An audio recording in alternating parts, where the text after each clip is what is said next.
Hello दोस्तों, मेरे channel में आपका स्वागत है। आज हम लोग क्लास 10th फिजिक्स का दूसरा चैप्टर मानव नेत्र एवं रंग बिरंगा संसार लघु उत्तरीय प्रश्न देखेंगे। रेलवे के सिग्नल का प्रकाश लाल रंग का ही क्यों होता है? क्योंकि लाल रंग के प्रकाश का तरंगदैर्घ्य अधिकतम होता है। कुहासा या धुओं में लाल रंग के प्रकाश का कम परिकीर्णन होता है, फलतः दूर से ही लाइन के चालू होने की स्थिति का पता चल जाता है। इसलिए रेलवे सिग्नल पर लाल रंग लगाया जाता है।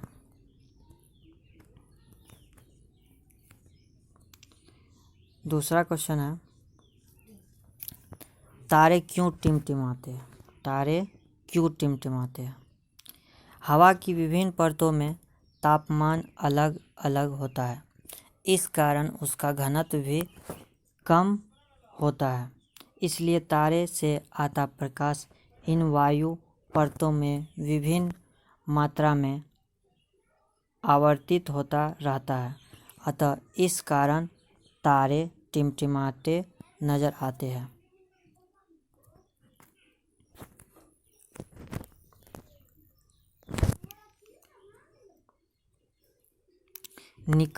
दृष्टि दोष क्या है?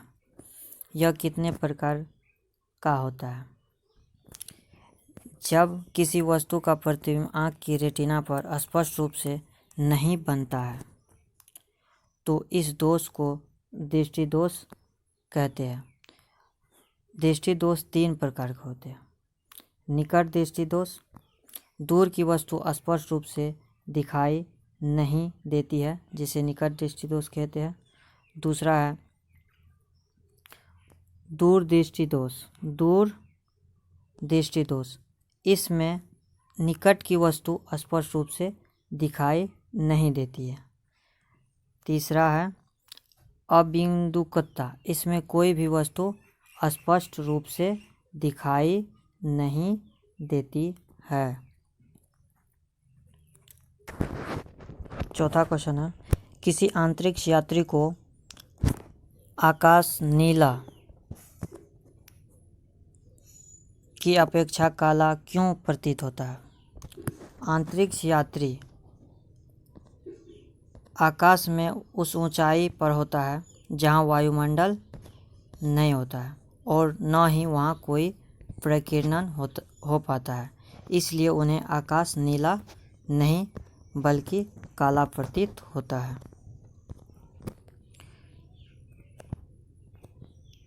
मानव नेत्र में आइरिस का क्या कार्य है?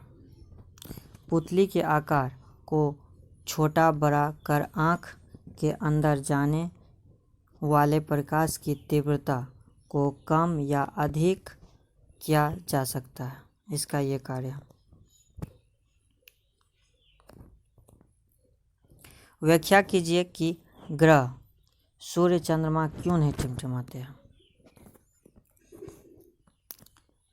तारे की अपेक्षा ग्रह हमारी पृथ्वी के बहुत निकट है। उन्हें विस्तृत स्रोत की तरह मान सकते हैं। यदि ग्रह को बिंदु आकार के अनेक प्रकाश स्रोतों का संग्रह मान ले तो उन सभी से हमारे नेत्रों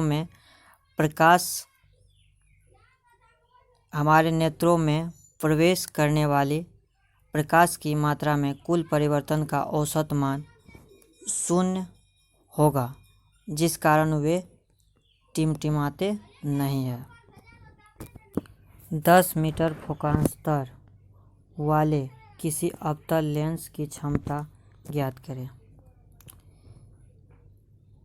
F बराबर 10 मीटर अवतल लेंस है, इसलिए F बराबर -10 मीटर होगा। यानी शक्ति यानी लेंस P बराबर सूत्र होता है 1/F, इसलिए P बराबर हो जाएगा 1/F, यानी इसका सही आंसर हो जाएगा -10 डायोप्टर।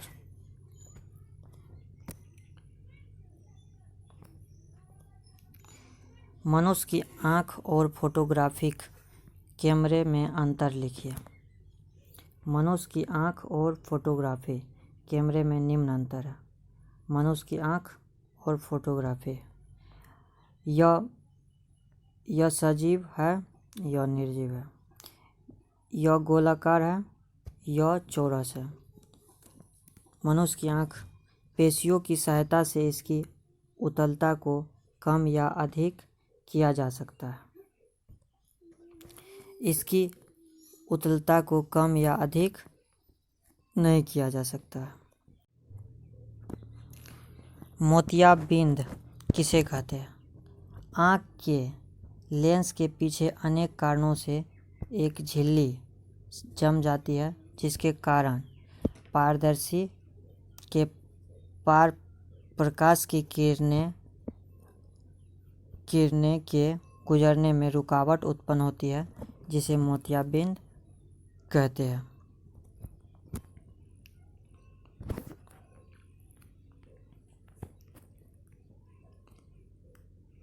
सूर्योदय और सूर्यास्त के समय सूर्य की चक्रीय चपटी क्यों प्रतीत होती है?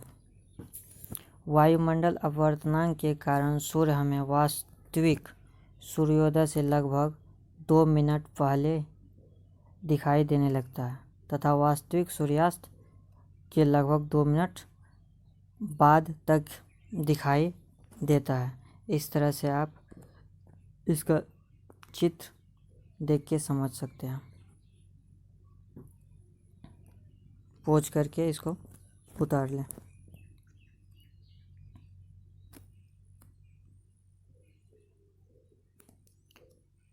दृष्टिपटल के कार्य लिखिए।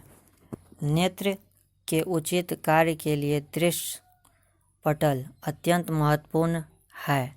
यह नेत्र गोलक का भीतरी पर्दा, जिसका रूप अत्यंत कोमल झिल्ली के समान होता है। यह प्रकाश की संवेदना को संकेतों के रूप में मस्तिष्क तक दृष्टि तंत्रिका के माध्यम से भेजती है, जिसे हम दिखाई देते हैं।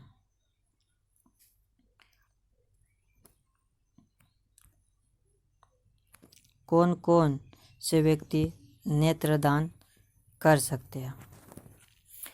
किसी भी आयु के वर्ग के व्यक्ति, किसी भी लिंग के व्यक्ति, चश्मा लगाने या चश्मा न लगाने वाले व्यक्ति, मोतियाबिंद ऑपरेशन करा चुके व्यक्ति, उच्च रक्तचाप से पीड़ित व्यक्ति, मधुमेह रोगी, दमे के रोगी, जिन्हें कोई संक्रमित रोग न हो, ये व्यक्ति नेत्रदान कर सकते हैं।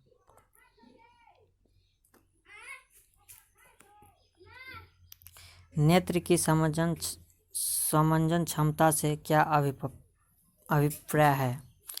नेत्र लेंस की वह क्षमता जिसके कारण वह अपनी फोकस को समायोजित कर लेता है, जिसे समंजन क्षमता कहलाती है।